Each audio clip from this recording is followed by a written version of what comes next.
نحمده ونصلي على رسوله الكريم اما بعد فاعوذ باللہ من الشیطان الرجیم بسم اللہ الرحمن الرحیم لقد جاءکم رسول من انفسکم عزیز علیہ ما عنتم حریص علیکم بالمؤمنین رؤوف الرحیم صدق اللہ العظیم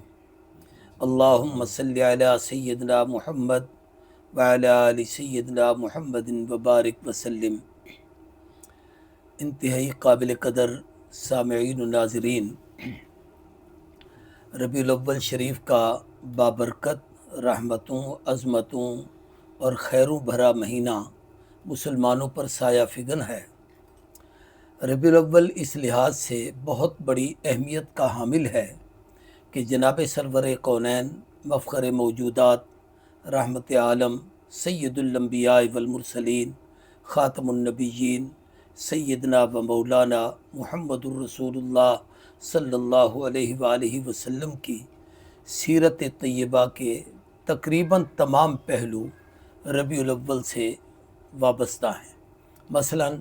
آقا کی ولادت بھی ربیع الاول کے مہینے میں ہے، آقا کا اعلان رسالت بھی ربیع الاول کے مہینے میں ہے، آقا کی ہجرت بھی ربیع الاول کے مہینے میں ہے، اور دنیا سے رحلت بھی ربیع الاول کے مہینے میں ہے۔ یوں سمجھ لیجئے کہ حضور کی زندگی کے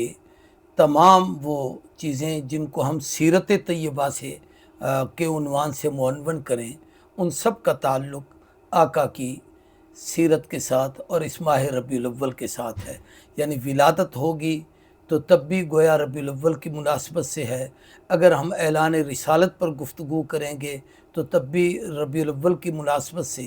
اور اگر ہم ہجرت پر گفتگو کریں تب بھی ربیع الاول کی مناسبت سے، اور آقا کی دنیا سے رحلت، عالم فنا سے عالم بقا کی طرف، خلق سے خالق کی طرف جانے کا ذکر کریں گے تو تب بھی ربیع الاول کی برکت سے اور مناسبت سے کریں گے۔ آج پہلا حصہ نبی کریم صلی اللہ علیہ وآلہ وسلم کی ولادت بسعادت کے حوالے سے چند اہم باتیں عرض کرنا چاہتا ہوں۔ نبی کریم صلی اللہ علیہ وآلہ وسلم کی ولادت بسعادت ربیع الاول کے مہینے میں جناب عیسیٰ علیہ السلام کے آسمانوں پہ اٹھائے جانے کے بعد، ان کے اس جہان سے چلے جانے کے بعد اس دنیا میں تقریباً 571 یا 72 سال کا عرصہ گزر چکا تھا۔ اس درمیان کوئی اور نیا نبی رسول زمین پر نہیں آیا، بلکہ پوری دنیا میں جہالت کا اندھیرا تھا، ظلمت کا بسیرا تھا، گمراہی کا ڈیرا تھا، بے دینی تھی، کفر تھا، الحاد تھا، ظلم تھا، جبر تھا، اور انسانیت یوں سمجھ لیجئے کہ سسکیاں لے رہی تھی۔ تو رحمت ربانی کو جوش آیا، اللہ نے اپنا لاڈلا محبوب، جسے پوری کائنات کا سردار بنایا، جنہیں تمام نبیوں کا خاتم بنایا، جن کے سر پر ختم نبوت کا تاج رکھا، جن کو اپنا محبوب بنایا، اللہ نے اس محبوب کو مکۃ المکرمہ کی دھرتی میں رحمت کائنات صلی اللہ علیہ وآلہ وسلم کا ظہور ہوا اور آپ مکۃ المکرمہ میں تشریف لائے۔ نبی کریم صلی اللہ علیہ وآلہ وسلم کی ایک حدیث کا خلاصہ ہے، آقا فرماتے ہیں کہ میرے رب نے جب مجھے بھیجا تو میرے لیے ہر اچھی چیز کو میرے لیے چنا، یعنی جب بھیجا ہے تو مجھے سب سے اعلیٰ خاندان میں چنا ہے، سب سے اعلیٰ قبیلے میں بھیجا ہے، سب سے اعلیٰ علاقے میں بھیجا ہے، سب سے افضل جگہ پر بھیجا ہے۔ اس لیے حضور کے آنے کے لیے عام دھرتی کا انتخاب نہیں ہوا، بلکہ عرب کی زمین کا انتخاب ہوا، عرب میں بالخصوص مکۃ المکرمہ کا انتخاب ہوا۔ آقا جب یہاں تشریف لائے تو پھر محبوب کی نسبت جو مکۃ المکرمہ سے ہے، قرآن مجید نے اس عظمت کو بیان کیا ہے کہ لا اقسم بہذا البلد وانت حل بہذا البلد۔ مکہ کی اپنی بہت ساری فضیلتیں تھیں کہ مکہ میں اللہ کا گھر سب سے پہلے بنا ہے، مکۃ المکرمہ یہ حضرت آدم کی جگہ بھی رہی ہے، مکہ میں نوح علیہ السلام کی کشتی اس کا طوفان کا طواف کرنے بھی آئی ہے، ابراہیم علیہ السلام نے قربانی بھی یہاں دی ہے، یہ سب کچھ تھا۔ لیکن قرآن مجید نے اس کی جو عظمت بیان کی ہے وہ حضور کے آنے کو بیان کیا ہے کہ لا اقسم بہذل بلد و انت حل بہذل بلد، کہ محبوب آپ یہاں تشریف لائے ہیں۔ اس سے ایک اندازہ اور بھی ہوتا ہے، وہ یہ کہ آپ چونکہ مقصود ہیں، اگر آپ مقصود نہ ہوتے تو مکۃ المکرمہ میں یہ ساری چیزیں یوں موجود نہ ہوتی، یہاں کعبۃ اللہ نہ ہوتا، یہاں حجر اسود نہ ہوتا، یہاں مقام ابراہیم نہ ہوتا، یہاں صفا مروہ کی وادیاں نہ ہوتی، یہاں حضرت اسماعیل کی قربانی نہ ہوتی، یہاں خلیل یہاں پر آ کر حج نہ کرتے، حضرت آدم کی یہاں توبہ نہ قبول ہوتی۔ یہ سب کچھ اس لیے تھا کہ ہمارے آخری محبوب نے یہاں آنا تھا۔ یہ سب کچھ آپ کے آنے سے پہلے آپ کے استقبال میں گویا پوری کائنات کو اس طریقے سے اور اس شہر امن کو یوں سجایا گیا، اس کو شہر امن بنایا گیا۔ تو نبی کریم صلی اللہ علیہ وآلہ وسلم کی ولادت باسعادت مکۃ المکرمہ میں ہوئی ہے۔ مکہ یہ ایک ایسا مقدس مقام ہے جو وسط الارض، پوری زمین کی درمیانی جگہ ہے۔ تو آقا یہاں آئے، چونکہ سب کے لیے نبی بننا تھا، تو ہر طرف سے لوگ یہاں حضور کے لیے آئیں تاکہ ہر ایک کو برابر حصہ مل سکے۔ اسی طریقے سے علماء نے لکھا ہے کہ اول الارض بھی مکۃ المکرمہ ہے، کہ سب سے پہلے جب کائنات میں زمین کو پھیلایا گیا تو اس کا مرکز مکۃ المکرمہ تھا۔ حضور اس حیثیت سے سب سے اول ہیں کہ حضور نے فرمایا کنت نبیا والآدم بین الماء والطین، آدم پانی اور گارے میں تھے، میں اللہ کے ہاں اس وقت بھی کامل و اکمل نبی تھا۔ اللہ نے سب سے پہلے یہ اولیت بھی آپ کو عطا کی۔ پھر مکہ آخر الارض بھی یہی ہے کہ جب کائنات کی بساط لپیٹی جائے گی اور زمین کو ختم کیا جائے گا تو علماء نے لکھا ہے کہ اس وقت حجر اسود پر ایک ظالم آ کر حملہ کرے گا اور پھر اس کے بعد کعبے کی توہین ہوگی، پھر اللہ اس کائنات کی بساط کو لپیٹ دیں گے۔ تو نبی کریم صلی اللہ علیہ وسلم کے لیے بھی اس حوالے سے کہ آپ آخری نبی بن کے آئے، اب آپ کے بعد قیامت تو آ سکتی ہے، کوئی نئی نبوت اور رسالت نہیں آ سکتی۔ پھر اللہ نے حضور اکرم صلی اللہ علیہ وسلم کو اس دھرتی پہ بھیجا تو آپ کے لیے اعلیٰ خاندان کو چنا۔ اس لیے ایک روایت میں ہے، فرمایا اللہ نے جب مجھے بھیجا ہے تو پوری کائنات میں اشرف المخلوقات انسان بنایا، انسانوں میں پھر انبیاء کا انتخاب کیا، انبیاء میں جناب خلیل کا انتخاب کیا، خلیل کے 2 بیٹوں میں جناب اسماعیل کا انتخاب کیا، اسماعیل کے کئی قبیلوں میں بنو کنانہ کا انتخاب کیا، ان میں بنو قریش کو چنا، قریشیوں میں بنو ہاشم کو چنا، ہاشمیوں میں عبد المطلب کو چنا، اور عبد المطلب کے گھر جناب سیدنا محمد الرسول اللہ حضرت عبداللہ کو ان کے بیٹے کو چنا، اور عبداللہ کے گھر سیدنا محمد الرسول اللہ صلی اللہ علیہ وآلہ وسلم کو مبعوث فرمایا۔ گویا آقا یہاں تشریف لائے اور پھر پوری کائنات کو حضور کے قدموں میں جمع کیا۔ یوں سمجھ لیجئے کہ آقا یہاں آئے ہیں تو سب حضور کے پاس آئے ہیں۔ ابو بکر بنو تمیم سے حضور کے قدموں میں، عمر بنو عدی سے آقا کی غلامی میں، عثمان بنو امیہ سے آقا کے قدموں میں، علی بنو قریش سے حضور کی غلامی میں، سلمان فارس سے آقا کے قدموں میں، ابو ہریرہ یمن سے حضور کی جوتیوں میں، ابو ذر قبیلہ غفار سے آقا کی غلامی میں، جبریل سدرہ سے اتر کر محبوب کے پاس، قرآن عرش بری سے اتر کر لوح محفوظ سے مصطفیٰ کے قلب اطہر پہ آیا ہے۔ تو اللہ نے محبوب کو پوری کائنات میں اس حوالے سے منفرد بنا کر بھیجا ہے۔ پھر نبی کریم صلی اللہ علیہ وآلہ وسلم کے لیے ہر اعلیٰ چیز چنی گئی ہے۔ علماء کہتے ہیں آپ کے والد بزرگوار سیدنا عبداللہ رضی اللہ تعالیٰ عنہ، آپ کا اسم گرامی عبداللہ ہے، اس طرف اشارہ تھا کہ یہ وہ دور تھا جب لوگ بتوں کے نام پر نام عبد العزیٰ اور جناب عبداللات، عبد المنات رکھتے تھے۔ اس وقت ابا عبداللہ ہے، یعنی اللہ کا بندہ، کہ وہ نبی آ رہا ہے جو انسانیت کو اللہ کا بندہ بنائے گا۔ اللہ نے والدہ کا نام چنا ہے سیدہ طیبہ طاہرہ آمنہ سلام اللہ علیہا، آمنہ امن والی خاتون، یعنی وہ عورت جس کے بیٹے نے پوری کائنات کو امن کا گہوارہ بنا دیا تھا۔ پھر رسول اللہ صلی اللہ علیہ وآلہ وسلم کے لیے اللہ نے جو ولادت کا دن چنا ہے، علماء نے لکھا ہے وہ سوموار کا دن، یعنی پیر کا دن، جس کو ہم سوموار کا دن کہتے ہیں۔ یہ دن بھی بڑا عجیب ہے۔ علماء نے لکھا ہے کہ جمعۃ المبارک مسلمانوں کی عبادت کا دن ہے، ہفتہ یہودیوں کی عبادت کا دن ہے، اتوار عیسائیوں کا ایک بڑا دن اور اہم دن ہے۔ ان دنوں میں اگر حضور بھیجے جاتے تو شاید لوگ یہ سمجھتے کہ حضور کو